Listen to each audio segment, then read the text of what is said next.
Yo, what up guys? Welcome to the Mega Man 11 review.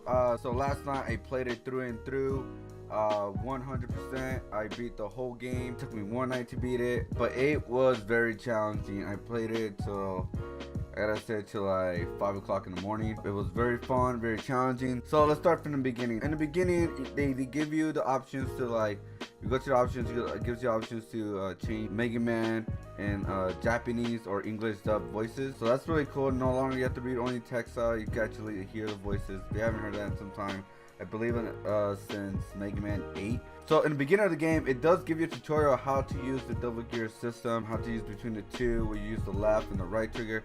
That's how you pretty much just switch between the two. It's very easy to use. I didn't feel any complications using it. I mostly just used a lot of the speed gear through everything through the game. I usually use that instead of the full power. It was very simple for me to use that more. Also, I just fell with it, and it was just sort of like it became a habit with me. So the gear system really comes in handy to like really defeat bosses or get through past certain obstacles within levels.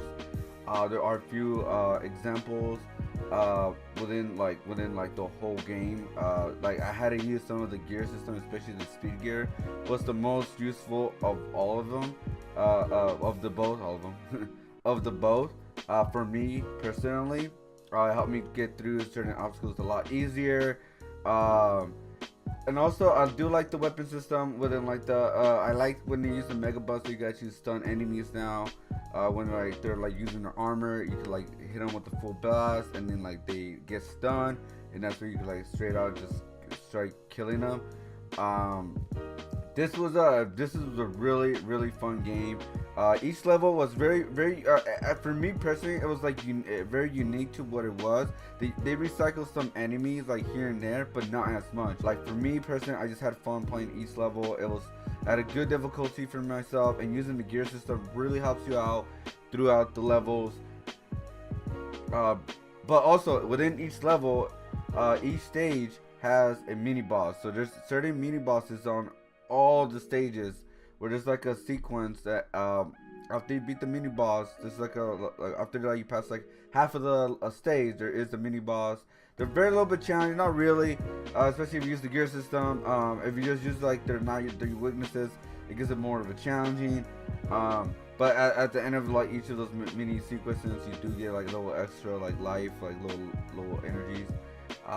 But yeah, they're actually very fun. It gives it more like a more challenging to the level. So I will say also, if you don't use your E-tanks or your lives wisely, you will restart like the last save area. Sometimes that's far, sometimes that's close. That's why that's the part I was like, you know, like that's why it gives you more of like, I do not want to die within this part or anything like that. Because after every mini boss, you do get a save stage, which is really good. But yeah, it just sucks when like you forget to use them, or you forget like you run out of lives.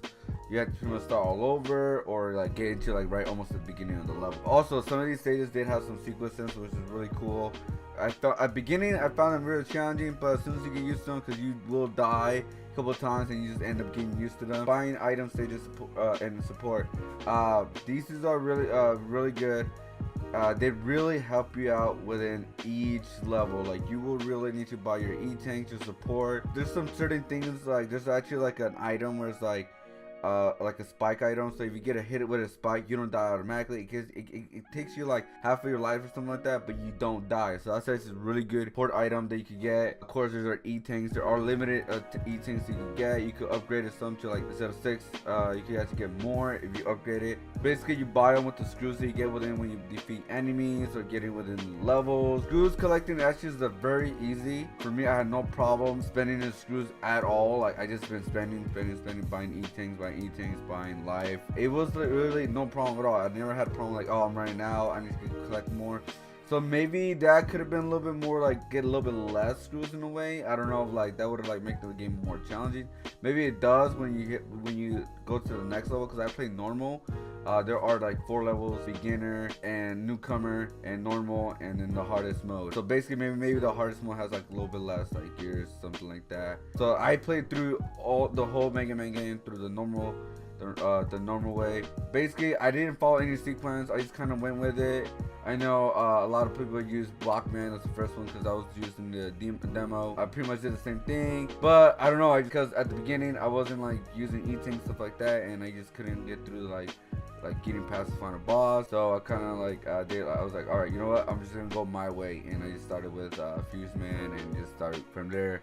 Things started happening and started like getting progression through the game. When you're like in the final boss battles, it depends what kind how like a pro player you are, I guess, like, because you will have to use a lot of your E-tanks. You will need to use the E-tanks in the right moments. Good thing is you can get up to 9 E-tanks. You don't have to bond. There are certain E-tanks on certain levels. You will want to use the E-tank, especially if you're like in your last life and you're about to beat the boss and he's about to kill you. You want to use it, because forgetting the E-tank is the most painful thing ever. That happened to me a couple of times, and it sucked because I was so close being in the level. I was so close being in the final boss, and boom, I died, and then I started game over, and that's one of the worst feelings ever because you're so close. But when you beat the boss, it's very satisfying. It's very satisfying because I actually enjoy a lot of the costumes that Mega Man gets in this one. Instead of just like color difference, like just different colors, you actually get a different costume. And actually, they actually put like more into the costumes this time around with Mega Man. I believe this is the first time they've done this. I'm not 100% sure because I didn't play 10 or 9. I know they were like pixels, so I'm pretty sure they just did color changes. I do not remember fully of 8, but yeah, it was really cool. I did like to enjoy most of the costumes. Some were like but I actually enjoyed them. They're actually really cool and gives a more unique feel to Mega Man and his costume. I had a lot of fun with this game. My final verdict is like an 8 out of 10. I had very fun. It had a good difficulty. It was very fun, and also it's worth the $30. It's not $60 or anything like that. It is worth the $30. What I'm hoping for is hopefully we get a DLC in the future for Mega Man. Maybe have like a Proto Man DLC, because that would be really cool. I was kind of hoping for Proto Man to show up or anything like that, but he didn't. Hopefully maybe they will put a DLC for Proto Man. But yeah, guys, hope you guys enjoyed this review. I am Jonnyboi from the KO No Nowcast. Hope you guys enjoy it. I'll see you guys next time. Bye. Whoop,